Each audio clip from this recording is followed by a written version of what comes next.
we talked about chatbots and conversational. You mentioned some concerns you had with it, really where it's falling short. Can you elaborate on where you think? Yeah, I think I see a lot of customers who say, let's build a chatbot because we can automate that entire interaction. We have all those choices and everything. And I think that's great, but I think we also need to be thinking ahead, which is how do conversations actually happen? Sure.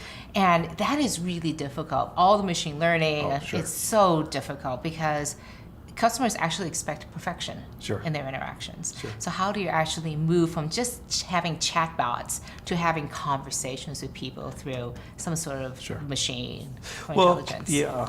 Clearly, we've got a ways to go, kind of industry and technology-wise, for a true conversation. But what we start to see is, I'll use the analogy. You remember the old-fashioned Palm Pilots, where they used to kind of recognize handwriting? Well, the reality is, it didn't recognize handwriting at all. It taught you how to handwrite. If you did a letter this way, it saw it. And I think chatbots are at that stage of evolution where you have to know the key word. You have to know the 3 keywords or the 5 keywords.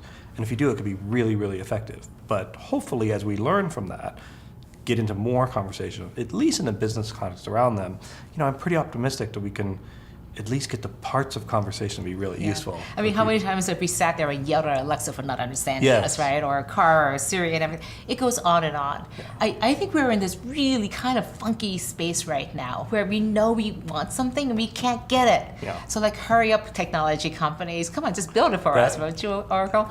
But I think in so many ways, though, that the underlying technology and the language, natural language processing, these are huge problems that big tech, that a lot of people working on this. So I think chatbots are really interesting. I just think they really satisfy, kind of just like it's a little Band-Aid on the problem that's really out there. The thing we're finding is that you're exactly correct in the conversation, but I've been surprised at the type of conversation that people actually try. And I thought it'd be really successful, certain bots that we had. And it turns out they're moderately successful. But the fascinating part is why they're not really successful is exactly what you said. People have different expectations, a different conversation style. And so I think sort of by rolling it out, even as limited as it is today, is the necessary step to get us to that more full conversation. I think one of the biggest challenges is what our expectations are around that experience that we're building. Absolutely. And I think the biggest problem I have is that we think that we have to have everything under the sun. Yeah. And so in the same way that you were saying the Palm Pilot was training us, we need to train people about how to have conversations. Yeah. We train ourselves how to actually talk to Alexa. Yeah. So in many ways, is how do we train and create customer experiences in a two-way conversation about how that goes. That's still beneficial and not so annoying for people who get stuck on Alexa or Siri or what have you.